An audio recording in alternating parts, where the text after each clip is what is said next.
오늘 함께 읽은 말씀 중심에서 남은 자들의 구원이라는 제목으로 우리 스가랴서 마지막 장을 함께 보겠습니다. 스가랴 선지자의 마지막 예언의 내용이 굉장히 중요하지만 또 굉장히 해석이 난해하고 어려워하는 부분입니다. 그래서 성경을 해석하는 사람들의 입장마다 이것을 어떤 역사적인 사건에다가 연결을 시켜서 해석을 해보려고 많이 시도를 하는 것들도 있는데, 그러다 보니까 억지 해석이 나오기도 하고, 특히 종말론을 많이 얘기하는 세대주의자들은 스가랴 마지막 장을 가지고 계시록을 끌어다가 아마겟돈 전쟁이다 이런 것을 그러다가 해석을 하는 사람들도 많이 있는데 조금 무리가 되는 것 같아요. 오늘 24장을 보면서 스가랴 선지자의 전체 주제를 우리가 놓치지 않아야 이 내용이 무슨 말씀인지 이해가 됩니다. 스가랴 선지자는 예수님 탄생하기 전 한 470년경까지 사셨던 분이십니다. 그러니까 BC 470년. 굉장히 마지막 선지자의 대열에 들어간 사람이죠. 말라기 선지자도 거의 비슷합니다. 이 스가랴 선지자는 이름이 여호와께서 기억하신다, 그런 뜻으로 자기 이름을 지은 거죠. 하나님께서 기억하신다라는 거예요. 굉장한 축복이죠. 그리고 스가랴 선지자가 활동하던 시절의 그 배경은 항상 우리가 잊지 말아야 될 것은 성전 재건한 것이죠. 본래 성전을 재건하기 위해서 536년 정도 됐을 때에 한 5만 명 정도 되는 사람들이, 우리가 그 에스라서 2장을 보면 그 숫자가 나오잖아요. 지파별로. 한 5만 명 가까운 숫자가 스룹바벨 총독을 중심으로 해서 바벨론에서 이제 돌아오는 거예요. 왜냐하면 바벨론이 망하고 페르시아, 고레스 왕이 해방을 시켜줬기 때문에. 그래서 이제 고국으로 돌아온 그 5만 명 그 사람들이 제일 먼저 하려고 했던 게 성전 재건이다. 불타버린 성전 다시 짓는 거였어요. 그 성전을 짓다가 그만 어려움에 부딪히니까 중간에 다들 포기하고 말아버렸어요. 그래서 16년 동안 성전을 방치해두고 짓지 않고 있었다. 때가 아니다라고 생각하고. 그러다 보니까 하나님께서 학개 선지자, 스가랴 선지자 이런 분들을 보내어서 너희가 성전을 짓는 것을 다시 시작하라고 책망하시기도 하고 권면하시기도 하고 격려하시기도 하시면서 성전 재건을 독려하죠. 그래서 성전이 520년경에 다시 시작이 돼서 4년 만에 완공을 합니다. 그래서 516년에 성전이 완공이 돼요. 그러니까 이 스가랴 선지자는 자기가 살아있었을 당시에 성전이 재건돼서 완공되는 것까지 본 사람이에요. 그래서 스가랴 선지자는 성전에 대한 얘기를 많이 하고 있어요. 결국은 왜 성전 재건을 중요시 여겼고 왜 성전에 대한 말씀이 많았느냐 하면 예수님께서 오셔서 완성시키실 성전. 요한복음 2장 19절에 너희가 이 성전을 헐라. 당신의 몸을 가리켜 하신 말씀이라고 그랬죠? 너희가 이 성전을 헐어라. 내가 사흘 만에 다시 일으키리라. 그러셨고 그분이 오셔서 완성한 게 뭡니까? 사람의 몸을 하나님이 성전으로 삼고 거하시게 된 사건이란 말이에요. 그래서 유대인이 됐든 이방인이 됐든 이제는 구분 없이 누구든지 예수 그리스도를 믿는 자들을 하나님께서 거룩한 공교회로 삼으신다는 거죠. 하나님의 성전이 됐다. 그것이 지금 지어져 가고 있는 거예요. 유대인으로부터 시작해서 이방인에게까지 복음이 편만하게 증거되고 있으면서 지금 보이지 아니하시는 하나님의 성전이 완공이 되어가고 있는데 그 사람을 두고 하신 말씀이세요. 그 성전의 완성을 의미하시는 분이 바로 예수 그리스도예요. 예수 그리스도. 그래서 이 스가랴 선지자를 보면은 예수님에 대한 예언이 많이 나와요. 가령 9장에서 우리가 봤죠. 나귀를 타고 입성하신 모습.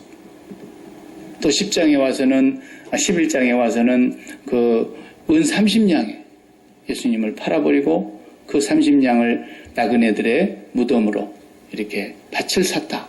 그런 얘기. 성경의 예언이 다 이루어지는 것들을 얘기하죠. 또 12장 우리가 볼 때에는 그가 십자가에서 찔림을 받아서 죽임을 당하는 것에 대해서 그를 찌른 자들이 보게 될 것을 말씀하고 있었고요.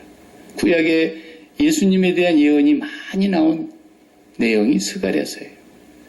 오늘도 예수님의 이제 재림 때까지의 사건을 4장에서 얘기하고 있는 거예요. 근데 예수님이 이 세상에 오신 이후에 다시 오실 재림 때까지를 우리가 말세라 그러잖아요. 예수님이 오심으로부터서 말세가 이제 시작이 돼서 예수님이 재림하시는 날 말세가 끝나는 거예요. 사람들은 말세가 임박했다고 생각하니까 말세 중에서도 말세다.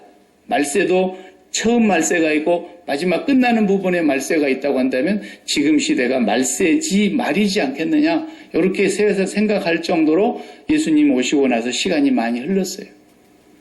이 기간 동안에 이루어질 사건을 스가랴 선지자가 14장에서 얘기하고 있는 거예요. 그 내용을 보면은 1절에 2절에 2절 말씀에 보면은 여호와의 날이 이르리라. 여호와의 날이라 그랬어요. 이것은 주님의 날이라는 말인데 여호와의 날, 종말이에요. 말세를 말하는 거예요. 그 날이 이르를 것이라는 거예요. 그 날에 어떤 일이 벌어지냐? 내 재물이 약탈될 것이다. 그리고 내 가운데서 나누어질 것이다. 그리고 2절을 보면 내가 이방 나라들을 모아 예루살렘과 싸우게 하리니 이방 나라들을 모아가지고 예루살렘을 대항해서 싸우게 한다는 거예요. 전쟁을 한다는 거예요. 하나님께서. 전쟁하게 하신다는 거예요. 그럼 예루살렘이 이기느냐? 못 이겨요. 오늘 본문에 보면. 어떻게 됩니까? 예루살렘 성읍이 함락될 거라 그랬어요. 가옥이 약탈될 거라 그랬고요. 부녀가 욕을 당할 거라 그랬고요. 성읍 백성의 절반이나 사로잡혀 갈 거라 그랬고요. 이런 엄청난 전쟁의 피해가 있을 거라고 지금 말씀하고 있어요. 그러면서 남은 자라는 말씀을 하셨어요. 2절 마지막 부분에. 남은 백성은 성읍에서 끊어지지 아니하리라. 이 남은 백성을 마지막 때에 하나님께서 구원하시는 백성이라고 선지자들은 보고 있는 거예요. 이사야 선지자도 남은 자가 돌아올 거라는 말씀을 계속 하셨어요. 남은 자, 남은 자. 어떤 교단에서는 자기들이 남은 자라고 또 그래가지고 이단 소리를 듣기도 하고 그랬는데, 이단들은 꼭 성적이 그렇죠. 자기들만 구원받는다 이렇게 생각하니까. 이 스가랴 14장에서 지금 설명하려고 하는 내용을 보면은 왜 그러면 메시아가 오셔서 이제는 건물로서의 성전이 아닌 성도들이 하나님의 거룩한 백성들이 유대인이 됐든 이방인이 됐건 할 것 없이 예수를 믿는 모든 사람들이 하나님의 거룩한 공교회가 되고 성령을 모시고 살아가는 성전이 되는 그 시대인데 왜 하나님의 거룩한 백성, 십자가의 복음을 믿는 백성들이 전쟁에서 이렇게 큰 어려움을 당하는 것처럼 말씀하고 있느냐는 거예요. 내용 속에. 그것이 성경을 해석하는 사람들에게 많이 곤란을 주고 있는 내용이죠. 그 이유가 뭔가 하는 것을 사람들이 이제 역사적인 사건으로 예루살렘의 멸망을 얘기하는 것인가? 그것도 아니에요. 억지 해석으로 하게 되면 이걸 역사적인 어떤 사건에 갖다가 이렇게 붙여보려고 계속 하는데 그런 사건과는 너무나 동떨어진 내용이에요. 왜냐하면 예수님의 재림, 여호와의 날, 그날에 이루어질 사건을 말씀하고 있는 것이기 때문에 이건 마지막 때에 일어날 사건을 설명하고 있는 거라 이 말이에요. 그래서 예수님의 말씀을 우리가 이걸 스가랴 선지자를 해석하려면 예수님 말씀을 한번 봐볼 필요가 있어요. 예수님이 마지막 때에 무슨 일이 있을 것을 마태복음 24장에서 분명히 말씀을 하셨습니다. 마태복음 24장에 제자들이 물었잖아요. 그때는 무슨 일이 있을 것 같습니까? 어떤 일이 벌어집니까? 했을 때 마태복음 24장에서 예수님께서 제자들에게 조용히 설명해 주셨어요. 24장 5절을 보면 한번 성경 마태복음 24장 5절을 찾아서 같이 보면 좋겠어요. 많은 사람이 내 이름으로 와서 이르되 나는 그리스도라 하여 많은 사람을 미혹하리라. 예, 마지막 때에 이런 현상이 있을 거라 그랬고, 6절에는 난리와 난리 소문을 듣겠으나 너희는 삼가 두려워하지 말라. 이런 일이 있어야 돼 아직 끝은 아니니라 그랬어요. 다음 7절에 민족이 민족을 나라가 나라를 대적하여 일어나겠고 곳곳에 기근과 지진이 있으리니 모든 것은 재단의 시작이다. 시작이라는 사인이라는 거예요. 9절에 그때에 사람들이 너희를 환난에 넘겨주겠으며 너희를 죽이리니 너희가 내 이름 때문에 모든 민족에게 미움을 받으리라. 분명히 그랬어요. 죽임을 당할 거라고 말씀하시고 있습니다. 환난을 만날 것입니다. 미움을 받을 것입니다. 10절에 그때에 많은 사람이 실족하게 되어 서로 잡아주고 서로 미워하겠으며 거짓 선지자가 많이 일어나 많은 사람을 미혹하겠으며 불법이 성함으로 많은 사람의 사랑이 식어지리라. 이런 시대가 온다는 것을 말씀하고 있습니다. 전쟁이죠. 전쟁이에요. 그러나 끝까지 견디는 자는 이 사람들이 남은 자예요. 끝까지 견디는 자는 구원을 얻을 것이다. 그 다음에 15절로 보십시다. 그러므로 너희가 선지자 다니엘이 말한 바 멸망에 가증한 것이 거룩한 곳에 선 것을 보거든 읽는 자는 깨달을진저 그때에 유대에 있는 자들은 산으로 도망할지어다. 지붕 위에 있는 자는 집 안에 있는 물건을 가지러 내려가지 말며 밭에 있는 자는 겉옷을 가지러 뒤로 돌이키지 말지어다. 그날에는 아이벤 자들과 젖먹이는 자들에게 화가 있으리로다. 너희가 도망하는 일이 겨울에나 안식일에 되지 않도록 기도하라. 이는 그때에 큰 환난이 있겠습니다. 창세로부터 지금까지 이런 환난이 없었고 후에도 없으리라. 그 날들을 감하지 아니하면 모든 육체가 구원을 얻지 못할 것이나 그러나 택하신 자들을 위하여 그 환난의 날을 감하신다는 거예요. 그래서 남은 자들이 구원을 받을 것을 주님이 말씀하셨어요. 엄청난 환난이 있어요. 그러니까 예수님이 이 땅에 왔다 가시고 나서 이제는 성전이 완성되어 가는 그 과정 속에 있는 재림 때까지의 삶 속에서 예루살렘을 공격해가지고 많은 것이 약탈당하고 많은 것을 빼앗기고 많은 사람들이 욕을 당하고 많은 환난을 당할 거라는 이 말씀은 예수님 말씀과 다르지 않아요. 그러니까 하나님의 선택을 받은 사람들이 세상에 누구인지 우리가 다 알 수 없지요. 교회도 뭐 10,000명이 모이는 교회도 있고 우리같이 작게 모이는 교회도 있고 뭐 전 세계적으로 얼마만큼 예수를 믿는 사람이 그때 가면 있을지 모르겠어요. 그러나 성경을 놓고 볼 때에는 별로 많지 않겠다라는 거예요. 많지 않겠다. 많은 사람들이 미혹을 받아서 넘어질 것이고 많은 사람들이 사랑이 식어질 것이고 끝까지 견디는 사람만 구원을 얻을 것이다. 이렇게 말씀하고 있고 그 고통스러운 날들이 감해지지 않는다면 구원받을 사람이 없을 거라는 거예요. 그러니까 하나님의 긍휼로 남은 자들이 구원을 받는 것이죠. 예. 이 말씀을 예수님 말씀을 이렇게 갖다 놓고 스가랴 선지자의 말씀과 이렇게 해석을 곁들여 보면은 분명히 이 세상에는 하나님의 남은 자들을 걸러내는 작업이 있겠구나. 이걸 알 수 있어요. 금을 이렇게 캐내는 사람들의 작업은 굉장히 힘든 작업이죠. 남미 쪽에도 지금도 금 캐는 광산들이나 또 광산 밑에서 이렇게 물이 졸졸졸 흐르는 데서 애들이 흙을 퍼담아 가지고 하루 종일 흙을 이렇게 까불어서 흙을 걸러내고 나면은 거기에 쇠붙이 조각 쇠붙이 담겨져 있는 돌덩어리 이런 거 몇 개 주워 가지고 갖다 팔고 그러잖아요. 그럼 또 그것이 금이 바로 되는 게 아니지 않습니다. 그 금을 만들려면 또 다시 그것을 높은 온도에 갖다 넣어서 끓여 가지고 불순물을 다 제거하는 작업을 하면서 마지막에 순도 99.9%의 금이 나오려고 하면은 얼마나 많은 그 뜨거운 풀무에 녹이는 과정이 있습니까? 그래서 그 마지막 남은 그 순수한 그 금이에요, 금. 그래서 하나님께서 선택한 백성들을 뭘로 걸러낸 거예요? 그 엄청난 시련과 환난과 핍박과 유혹과 이 시대의 정욕 속에서 남은 자를 건져내는 작업이라 말이에요. 남은 자들. 그러면 누가 남은 자일까요? 저와 여러분이 남은 자로 하나님 앞에 서서 구원을 받아야 된다고 한다면 남은 자가 누군가라는 것을 생각을 해봐야 되겠는데 남지 못할 자를 알면은 나머지가 남은 자예요.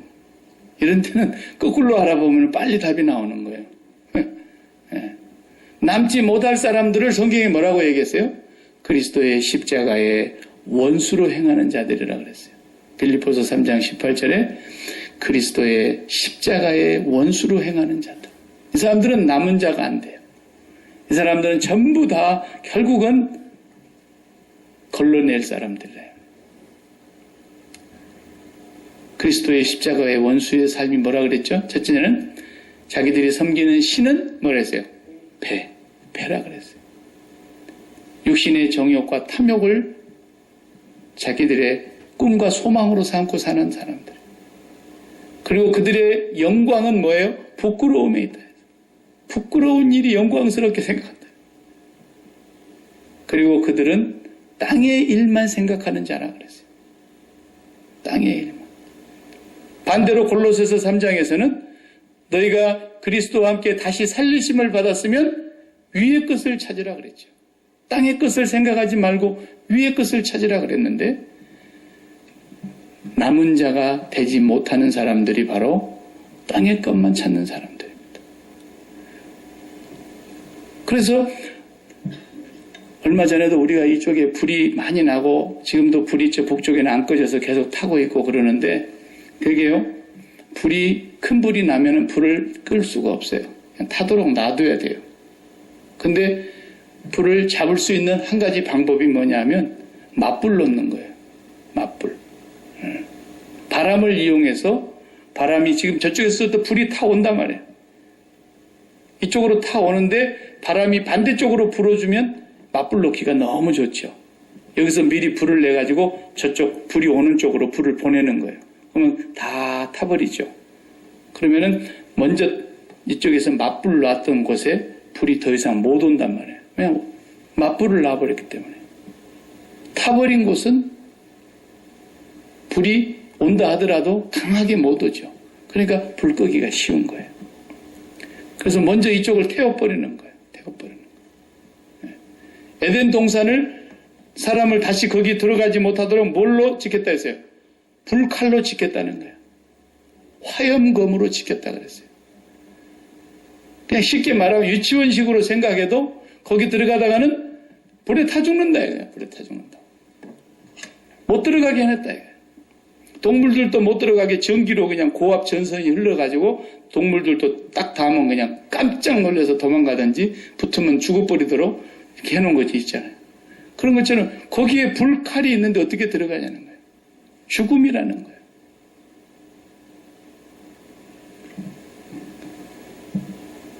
거기를 들어갈 수 있는 사람은 죽은 사람만 들어가는 거예요. 그래서 죽은 사람. 산 사람은 가면 죽어버리는데 뭐 그냥. 죽은 사람. 그래서 하나님께서 심판을 하실 때에 남은 자들을 걸러내는 방법은 너무 쉬운 거예요.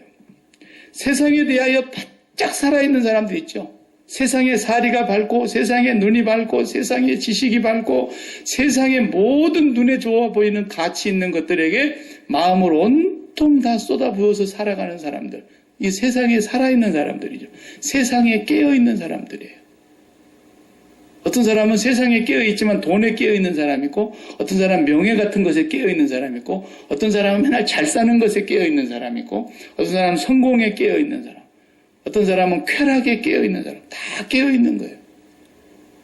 세상에 대해서도 철저하게 깨어있는 사람들 이런 사람들은 걸러낼 때 다 탈 사람들입니다.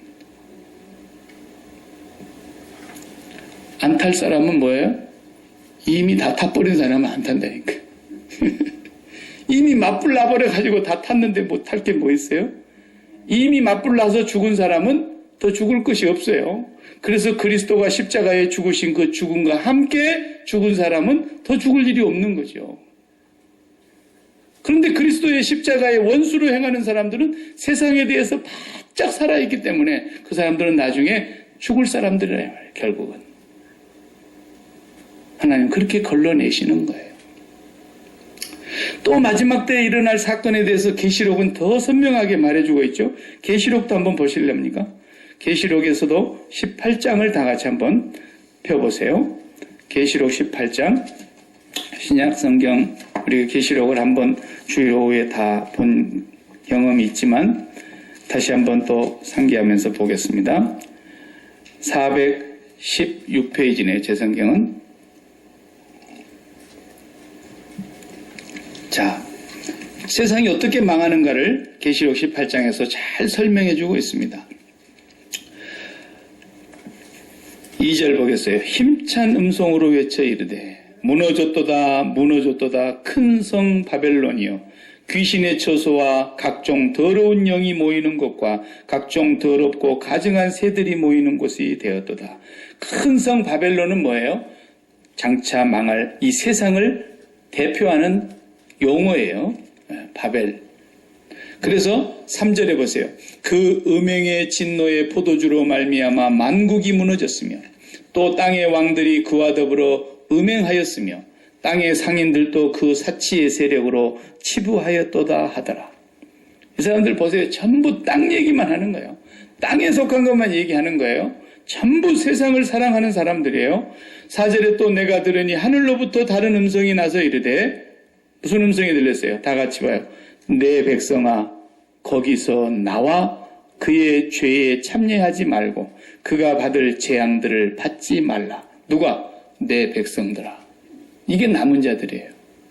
거기에 세상에 마음 붙이고 세상을 사랑하고 세상에 대하여 깨어있는 그 사람들, 그 속에서 너희들은 나오라는 거예요. 나오라는 거예요. 그리고 그들이 받을 재앙을 받지 말라고 하늘로부터 음성이 들렸어요. 그래서 그 6절에 그가 준 대로 그에게 주고 그의 행위대로 갑절을 갚아주고 그가 섞은 잔에도 갑절이나 섞어 그에게 주라. 그가 얼마나 자기를 영화롭게 하였으며 사치하였든지 그만큼 고통과 애통함으로 갚아주라. 그가 마음에 말하기를 나는 여왕으로 앉은 자요 과부가 아니라 결단코 애통함을 당하지 아니하리라 하니 그러므로 하루 동안에 그 재앙들이 이르리니 곧 사망과 애통함과 흉년이라. 그가 또한 불에 살라지리니 그를 심판하시는 주 하나님은 강하신 자이심이라. 그와 함께 음행하고 사치하던 땅의 왕들이 그가 불타는 연기를 보고 위하여 울고 가슴을 치며 그의 고통을 무서워하여 멀리 서서 이르되 화 있도다 큰 성 견고한 성 바벨론이여 한 시간 내에 내 심판이 이르렀다 하리로다. 어마어마한 이 세상의 문명이 한순간에 무너지는 것을 지금 얘기하고 있는 거예요. 하나님의 심판이 마지막 때에 이렇게 이루어지는데 이 속에 있는 남은 자들을 보고 뭐라 그런다고요? 내 백성아 거기서 나오라. 거기서 나와라. 그들의 죄에 참여하지 말고 그들 속에서 받을 재앙을 받지 말고 나오라. 지금 남은 자들을 하나님께서 부르시고 계시는 내용이에요. 또 11절 12절 계속 읽어봐요. 땅의 상인들이 그를 위하여 울고 그가 뭐예요? 바벨론이 망하는 걸 보고 그를 위하여 울고 애통하는 것은 다시 그들의 상품을 사는 자가 없습니다. 그 상품은 금과 은과 보석과 진주와 세마포와 자주 옷감과 비단과 붉은 옷감이요 각종 향목과 각종 상아 그릇이요 값진 나무와 구리와 철과 대리석으로 만든 각종 그릇이요 계피와 향료와 향과 향유와 유향과 포도주와 감람료와 고든 밀가루와 미리요 소와 양과 말과 수레와 종들과 사람들의 영혼들이라. 바벨론아 내 영혼이 탐하던 과일이 내게서 떠났으며 맛있는 것들과 빛난 것들이 다 없어졌으니 사람들이 결코 이것들을 다시 보지 못하리로다. 이 세상에 좋다는 건 다 있잖아요. 여기 쌍깡글이 다 하나님이 멸망으로 쳐놓은 것입니다. 바벨론으로 말미암아 치부한 이 상품의 상인들의 그 고통을 무서워하여 멀리 서서 울고 애통하여 뭐라 그래요? 저주로다 저주로다 재앙이로다 재앙이로다 화이또다 화이또다 큰 성이요 세마포 옷과 자주옷과 붉은 옷을 입고 금과 보석과 진주로 꾸민 것인데 그러한 부가 한 시간에 망하였도다. 모든 선장과 각처를 다니는 선객들과 선원들과 바다에서 일하는 자들이 멀리 서서 그가 불타는 연기를 보고 외쳐 이르되 이 성과 같은 성이 어디 있느냐 하며 티끌을 자기 머리에 뿌리고 울며 애통하며 외쳐 이르되 화이또다 화이또다 이 큰 성이여 바다에서 배부리는 모든 자들이 너의 보배로운 상품으로 치부하였더니 한 시간에 망하였도다. 순간에 다 망할 것을 말씀하고 있는 거예요. 인류 역사가 아무리 찬란하게 문명을 꽃피우고 아무리 과학이 발달하고 아무리 세상이 살기 좋은 세상이 온다 해도 하나님의 심판 때에는 그 찬란한 것들이 한 시간에 싹 끝난다는 거예요. 너무 쉽게 없어진다는 거예요. 하나님이 그냥 멸망을 시키겠다는 것입니다. 이곳에서 내 백성아 나와라. 너는 그의 죄에 참여하지 말고 나오라. 계속해서 그 말씀을 하신다는 것입니다. 20절 마지막 다시 한번 읽어봅시다. 하늘과 성도들과 사도들과 선지자들아 그로 말미암아 즐거워하라. 하나님이 너희를 위하여 그에게 심판을 행하셨음이라 하더라. 예, 남은 백성이 여기 나오잖아요. 하늘과 성도들과 사도들과 선지자들아 그로 말미암아 즐거워하라. 하나님이 이 바벨론을 멸망시키신다고 하는 것입니다. 그러니까 마지막 때에 가면 갈수록 우리가 분명하게 확실한 건 뭐예요? 스가랴 선지자는 그걸 전쟁으로 얘기하고 있지만 오늘 우리 시대에는 이것이 하나님의 선한 백성들을 걸러내는 작업이라니까요. 남은 백성인가 아닌가를 걸러내는 작업이에요. 그러니까 세상을 끝까지 사랑하고 가는 사람들은 결국 가려고 해도 못 가는 길이에요. 이 길은. 전부 세상을 사랑하는 사람들을 여기 지금 다 하나로 묶어놨잖아요. 세상에 땅의 일만 생각하는 사람들을 여기 묶어놨고 그들의 영광은 부끄러움에 있고 그들의 신은 배라고 하는 사람들, 그리스도의 십자가의 원수로 사는 사람들의 총체적인 모습이 이 바벨론 성이라는 것으로 다 표현되고 있잖아요. 여기에 속한 사람들이 다 멸망받을 사람들이에요. 누구만 남느냐? 이 모든 것에 대해서 죽은 사람만 남는 사람이에요. 죽은 사람. 그러니까 예수님께서 가신 길을 보면은 분명히 그러합니다. 그래서 나를 따라오는 사람들은 마치 손에 쟁기를 잡았으면 뒤돌아보지 말아야 된다. 밭을 가는 사람은 겉옷을 가지려고 그 마지막 환난의 날에 겉옷을 가지려고 뒷걸음질로도 가지 말라는 거예요. 지붕에 있었던 사람은 집안에 뭐 귀한 거 하나 가지고 나오려고 집 안으로 들어가지도 말라는 거예요. 그 뭘 얘기하는 겁니까? 이 세상에 대하여 마음이 끝난 사람들이 돼야 된다는 거예요. 네. 뒤돌아봐서는 안 돼요. 이런 사람들은 하나님께서 보실 때 끝까지 견디는 사람들이고 그 재앙이 계속된다면 살아남을 자가 없을 터인데 하나님은 그 날들을 감하셨기 때문에 남은 자들을 구원하시겠다는 말씀이세요. 다시 스가랴 14장 마지막 부분으로 들어가 보면은 무슨 말씀을 하시느냐면 절기를 지키는 말씀을 하고 계세요. 18절에 보면은 만일 16절부터 보십시다. 예루살렘을 치러 왔던 이방 나라들 중에 남은 자가, 여기도 남은 자 얘기를 또 해요. 남은 자가 해마다 올라와서 그 왕 만군의 여호와께 경배하며 초막절을 지킬 것이라 이렇게 말했어요. 초막절. 초막절을 지키러 올라오지 않은 사람들은 하나님이 다 재앙을 내리시겠다는 거예요. 18절에 또 애굽 족속이 올라오지 아니할 때에는 비 내림이 있지 아니하니 여호와께서 초막절을 지키러 올라오지 아니하는 이방 나라 사람들을 치시는 재앙을 그에게 내릴 것이다. 애굽 사람이나 이방 나라 사람이나 초막절을 지키러 올라오지 아니하는 자가 받을 벌이 그러하니라.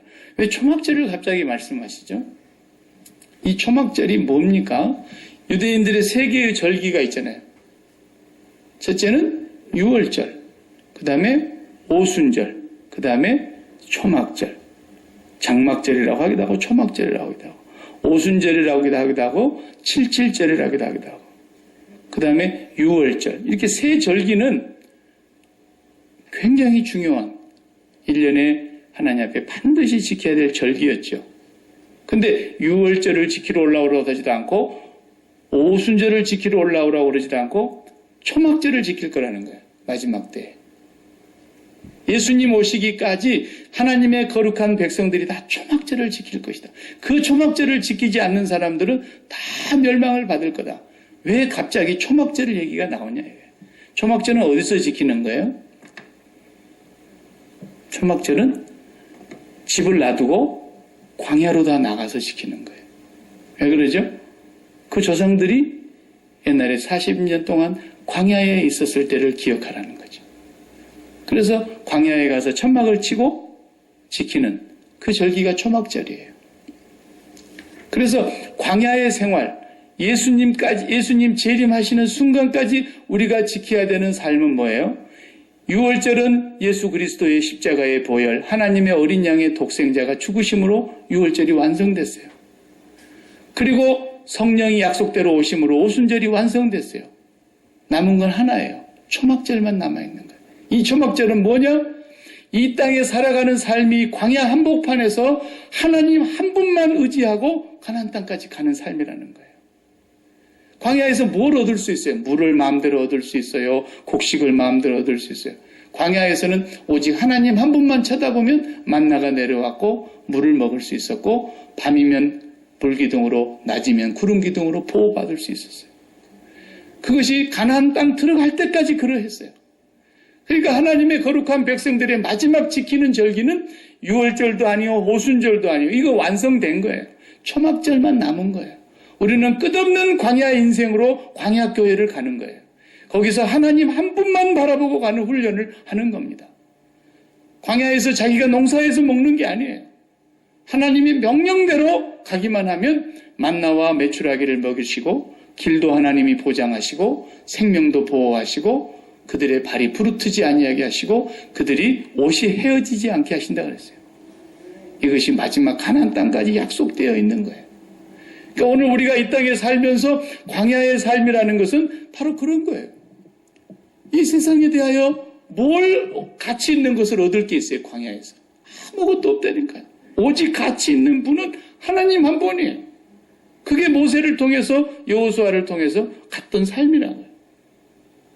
세상에 마음 붙이고 세상에 마음을 두고 세상을 신으로 삼고 세상의 땅의 일만 생각하고 그리스도의 십자가의 원수로 살아가는 모든 사람들은 바벨론과 함께 멸망을 받을 것이로되 마지막 때에도 하나님만 바라보고 광야의 삶을 충실히 지켜나가는 세상에 더 이상 가치 있는 것을 구하지 않는 세상에 대해서 십자가에 못 박혀 죽은 자들의 삶, 이 사람들이 남은 자의 삶이에요.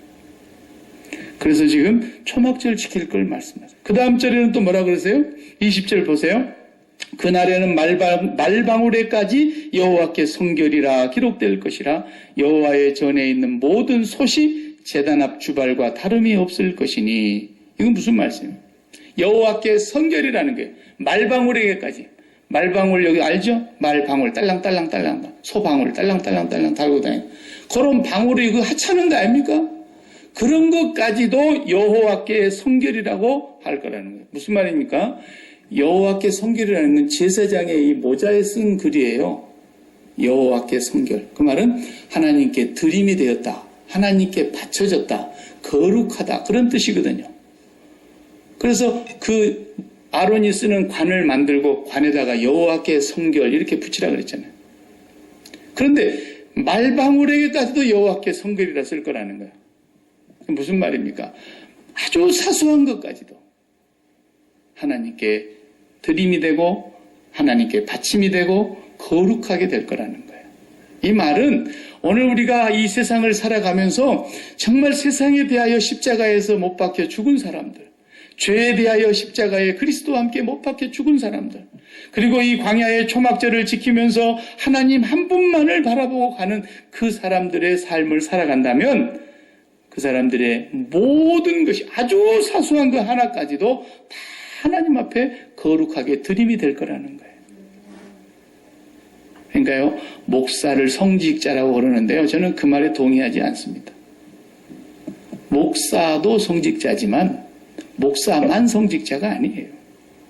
그 사람이 무슨 일을 하든지 직업은 상관없어요. 직책도 상관없어요. 직위도 상관없어요. 얼마나 가졌느냐 배웠느냐 그것도 상관없어요. 오직 예수 그리스도를 믿고 하나님 아버지 한 분만을 바라다 보면서 세상과 죄에 대하여 십자가에 못 박힌 자들의 삶이 다 성직자의 삶이라는 거예요. 아무리 사소한 사람이라도 다 여호와께 성결이라고 하는 거예요. 말방울 같은 것에도 여호와께 성결을 해요. 네. 어떤 분은 은퇴를 하고요. 제가 들은 얘기인데 그분은 직접 만나보지 못했지만 이분은 장로님이신데 이제 은퇴를 하고 말년에 뭘 할까 하시다가 운전을 제일 잘하니까 평생 해온 게 운전이니까 내가 택시 운전기사라면 좋겠다. 개인 택시 운전기사를 한다는 거예요. 개인 택시 운전기사를 해가지고 자기 손님을 하루에 몇 명을 태우든지 간에 일단 손님이 타기만 하면은 기분 좋게 손님을 왕처럼 모셔가지고 최대한 띄워가지고 자기 차에 탄 사람을 하여튼 임금님 모시고 가듯이 잘 이렇게 말도 막 재밌게 해주고 이렇게 해가지고 마지막 내리기 전에 꼭 길가에다 대놓고 선생님 제가 기도하는 것을 제가 제일 잘하는데 선생님을 위해서 기도 한번 해주겠습니다. 그러면은 기도를 거절한 사람은 없대요. 지금 자기 엄마가 숨이 깔딱깔딱 죽어간다고 병원에 가는 사람 빼놓고는 다 기도해 주세요 그런데요. 왜냐하면 우리나라가 불교 문화권이기 때문에 복 빌어주는 걸 좋아하거든요. 그러니까 이 장로님이 택시 운전기사를 하면서 매일마다 만나는 사람한테 만난 사람 중에 예수 믿는 사람도 얼마나 많이 태우겠어요. 그러면 예수 믿는 사람 만나면 더 기분 좋죠. 예수 믿는 사람 만났으니까. 그래서 신앙적인 얘기 다 하면서 태워다 드리고 그리고 예수 안 믿는 사람 같다 그러면 또 기도 한번 해주고 그런데 그 기도하다가 한 사람이 걸렸는데요. 유명한 사람이 걸렸어요. 대어가 낚인 거예요. 대어가. 그 얘기 내가 나중에 해드릴게요. 지금 그분이 어마어마한 일을 계획하고 있는데 영화 감독님이세요. 영화 감독님. 영화 감독도 보통 영화 감독이 아니에요. 굉장히 히트치는 감독인데 이분이 대한민국의 유명한 무당들을 다 데려다가 무당들을 띄워준 사람이에요. 그 무당을 자기가 TV 프로그램에 불러다가 PD니까 자기가 감독이니까 이 사람을 최고 하는 영감이 있는 사람으로 만들어가지고 그 사람을 막 띄우니까 이 사람이 돈을 얼마나 잘 벌겠어요. TV 한번 왔다 가면. 그러니까 이 사람들이 이 감독을 우리가 높이 세우자. 이 감독의 뒤를 완전히 밀어주자. 그래가지고 얼마나 그 사람들이 돈을 모아가지고 이 감독님 사무실도 다 만들어서 주고 그냥 집도 막 다 만들어주고 그렇게 뒷바라지를 잘해주더래요. 그리고 그냥 최고로 비싼 부적을 자기 집에다가 그냥 온 벽에다가 막 문지방에다 다 도배를 해주고 막 베개속까지 옷속까지 그냥 좋다는 부적은 다 해주고요. 근데 이 사람이 그 장로님 운전하는 택시를 탄 거예요. 근데 오늘도 지금 그 사람들 만나러 가는데 제가 잘 하는 것이 하나 있는데 제가 기도를 좀 잘합니다. 그러면서 기도를 한번 해주겠다 그러니까 속으로 오늘 또 재수요원 붙었구나. 예수쟁이가 붙어가지고. 그런데도 얼른 거절을 못하고 빨리 해주세요. 제가 바쁘니까. 근데 제가 오늘은 귀한 분을 만났으니까 한국말로도 내가 기도를 잘하지만 오늘은 방언으로 기도를 해주겠습니다. 또 그러더래요. 그래가지고 방언으로 막 기도를 해주는데 이 사람이 방언을 알아들을 리가 있습니까? 완전히 미친 사람한테는 홀린 것처럼 이제 그냥 기도를 받고 그랬는데 기도 받고 중요한 사람 만나러 갔는데 그 사람 만나러 갔더니 또 예수쟁이가 왔더라는 거예요. 감독님을 만나서 제가 이제 앞으로 일을 하다 보니까 일이 잘 돼야 되겠는데 감독님을 위해서 꼭 기도를 해주고 싶다는 분이 저 안성에서부터 지금 여기까지 1시간을 차를 몰고 오셨는데 지금 기도해 주려고 대기하고 있다. 그러니까 완전히 내가 진짜 이거 왜 이렇게 기분 나쁜 일만 오늘 생기는가. 그리고 그냥 그런데도 한번 해주세요 또 그랬대요. 그래서 명함을 이렇게 딱 내밀었더니 명함을 딱 보더니 감독님의 명함에는 예수님의 흔적이 있습니다. 이러더라는 거예요. 재수가 없으려니까 별소리를 다 하더래요. 근데 거기서 기도해 주는데 이 사람이 꼬그라졌어요. 거기서 하나님을 만나버린 거예요. 기도하다가. 그렇게 무당들만 불러다가 이렇게 으뜸으로 만들어주는 사람이었는데 지금 이 사람이 굉장히 중요한 영화를 지금 만들고 있습니다. 과거에도 영화를 많이 만들었지만 이분이 이제 하나님 앞에 철저하게 붙잡혔더라고요. 간증을 들어보니까. 네. 무슨 얘기를 하려고 그러냐면 그 사람이 성직자라는 얘기를 하려고 그러는 거예요. 목사만 성직자가 아니에요. 성직자라는 것은 이 땅에서 철저하게 내 주변을 광야로 인식하고 이 광야 속에서는 내가 추구하고 내가 마음으로 붙들 만한 가치 있는 게 하나도 없다. 이 광야 속에서는 나는 하나님 한 분만 바라보고 가며 이 세상의 모든 것에 대해서는 나는 그리스도와 함께 죽은 자다. 그리고 가는 사람들이 다 성직자입니다. 아무리 배움이 없고 하찮하게 보인 사람일지라도 그 믿음을 갖고 있는 사람이 여호와께 성결이라 이 말이야. 말방울까지도 여호와께 성결이에요. 그걸 알아야 돼요. 네. 오늘 우리가 하나님 앞에 서서 살아가면서 남은 자로 살아가는 사람이 돼야 되지 않겠습니까? 하나님 마지막 때 우리를 다 걸러서 마지막 금을 캐가지고 마지막 걸러서 금으로 뽑는다고 할 때 우리가 그 금보다도 더 귀한 믿음을 가진 남은 자가 돼야 될 터인데 바로 그 사람이 바로 세상에 대해서는 그리스도와 함께 끝장을 낸 사람이고 하나님께 대해서는 날마다 깨어서 살아가는 그 사람. 하나님께 여호와께 성결이라고 하나님이 쓰실 것입니다. 이것이 바로 남은 자들의 구원이라고 말씀하시는 것입니다. 기도하십시다. 하나님 감사합니다.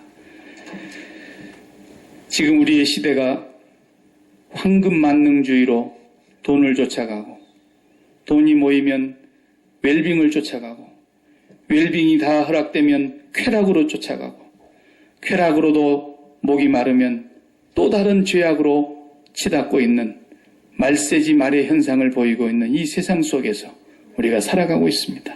주님, 우리가 이 세상 속에서 수많은 시련이 있을 것이며 수많은 유혹이 있을 것이며 수많은 핍박과 환난이 있을 것이라고 주님이 경고하셨습니다. 끝까지 견디는 자는 구원을 얻을 것이며 주님이 그 날들을 감하실 때야라야 우리가 구원을 얻게 될 것이라고 하셨습니다. 주님, 우리가 남은 자로서의 정체성을 날마다 인식하게 하여 주시고 세상에 대하여 우리의 마음이 죽어지고 하나님께 대하여 깨어있는 삶이 되게 하여 주옵소서. 예수님의 이름으로 기도하옵나이다. 아멘.